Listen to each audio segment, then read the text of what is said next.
Plaza developments prove that the archetypes are structural, which means that they are spatially, not functionally defined. So these archetypes are just abstractions of theoretical basis, but are substantial forms through visualization. So by Paul Zucker's definition of a nuclear square or plaza, it refers to a space formed around a center. A nuclear square contains a nucleus, a strong vertical accent, a monument, a fountain, an obelisk. So a nuclear plaza ties the heterogeneous elements of the periphery into one visual unit. So next we have the historical context. So for the nuclear plaza's history, first we need to distinguish the nuclear plaza from other forms of plaza according to Paul Zucker. So the self-contained space of the closed square shaped by the continuity of the surrounding buildings can be easily perceived through visualization. The space conception of the dominated square, although different in kind, is equally clear as well. And but the aesthetic sensation of a nuclear square can be directed through the visual attraction of the governing structure or the dominant vista. So when we talk about nuclear plaza, four design principles according to Motin can be discovered. First, we have the center. This can be considered the nucleus, which is a strong vertical accent, a monument, a fountain, an obelisk. So it is influential enough to captivate the space with attention that somehow keeps the whole together, and through this impact, the impression of a square is evoked and constructed. According to Moten, the nuclear plaza has been in places where there is no proper enclosure. It is a forced plaza with a central point that brings all elements together. And for the shape, the spatial oneness is not endangered by any irregularity of the general layout or by the haphazard position, size, or shape of the adjacent buildings. Therefore, a nuclear square's shape can be irregular because of how the space is dominated in the first place. Nuclear plaza Nuclear plazas are also shaped by the minds of the people. True purposes of space can be perceived by people differently. What this entails to the overall context of a plaza, a need for the city, is that it is for the people. So, for the size, in regards to the visual effect and perceived expanse of the central elements, such as the fountain, the obelisk, etc., the size becomes naturally limited, where the dimensions of a nuclear square are consequently restricted to maintain that effect towards the space. And for proportion, another limiting value is the proportion as well, wherein if the expansion of the square in relation to the size of the focal volume becomes too large, the square begins to lose its unity in providing its spatial purpose. Next, we have the design elements. So, a monument is a statue, building, or other structure erected to memorialize a renowned or significant person or event. More often than not, this is the most common or used structural or architectural or sculptural forms used to evoke and commemorate the history of an area. We also have fountain. So a fountain is an architectural feature which involves water fixtures and is often used to generate a waterfall effect by pouring water into a basin, or a jet effect by spraying water into the air. So in public places and gardens, fountains are frequently employed as ornamental elements. We also have an obelisk. It is a tall four-sided shaft of stone that tapers as it rises to the pyramidal point, originating in an ancient Egypt as a sacred symbol of the sun god Ra, and usually standing in pairs astride temple entrances.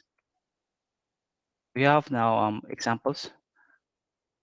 First, we have examples for international nuclear squares. So the first example is Trafalgar Square. So Trafalgar Square is considerably one of the most iconic squares located in the heart of London. It was named after after Britain's victory in the Battle of Trafalgar in 1805.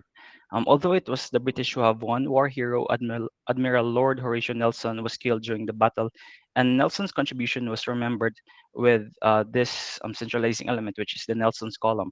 A key feature of the square, and it is also markedly is the centralizing element. So many features can be seen as well, such as the Landseer lions here, and also two symmetrical fountains. It also acts as a gateway towards other significant structures in the area. Next, we have the Campo Santi Giovanni e Paolo, or also known as Piazza di Giovanni e Paolo in Venice.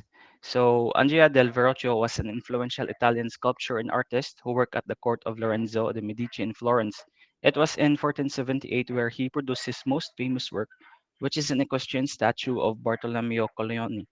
In close proximity towards the Basilica di San Pedro, the Basilica di San Giovanni e Paolo, which is one of the largest churches in Venice. It was the first attempt to produce a significant piece where the horse's legs were not fully touching the base, and The statue is also notable for the carefully observed expression of the stern uh, command upon Colleone's face, which makes it significant and reflective towards the space.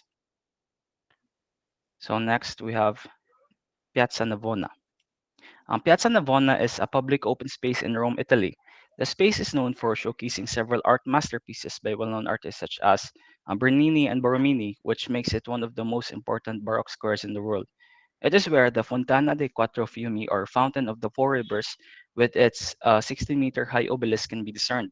So symbolically, the fountain translates into the power and triumph of the Catholic Church, thus highlighting its function as an impactful nuclear square by Moten's ideals.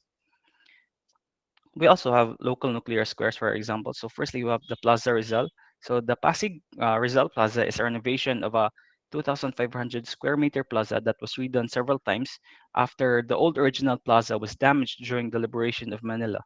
The Rizal statue had been moved from its original location, and also the plaza improvements from the 70s to the 90s were starting to deteriorate.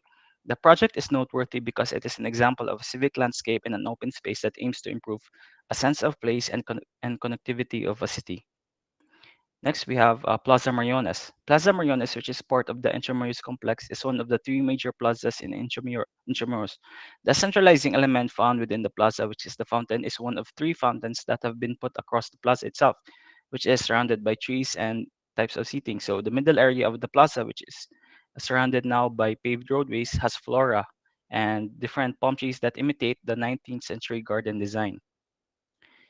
Next, we have Plaza de Roma. At the center of Plaza de Roma is a monument to Charles IV of Spain.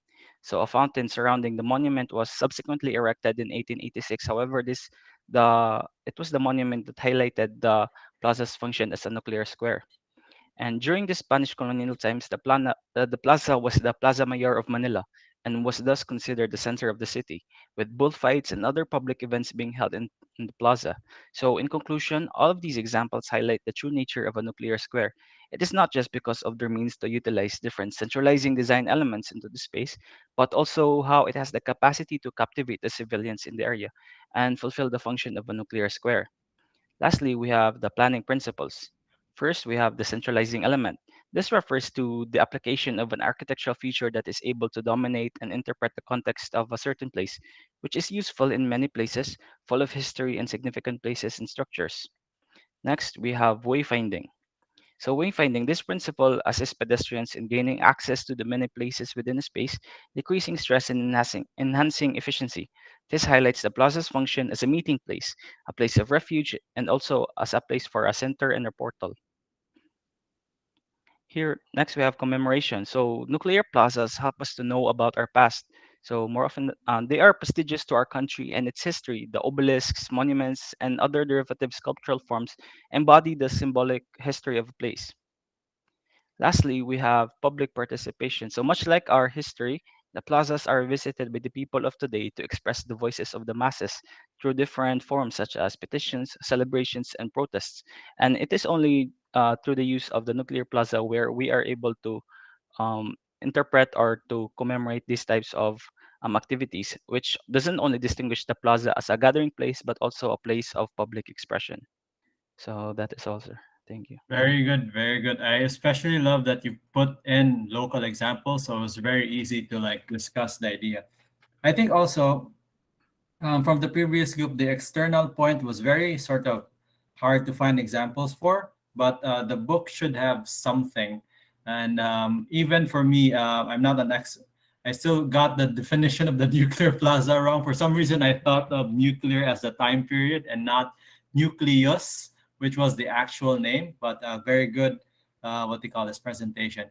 Very complete. Also, yeah, that's all for this afternoon. I'll stop recording here and then I'll be grading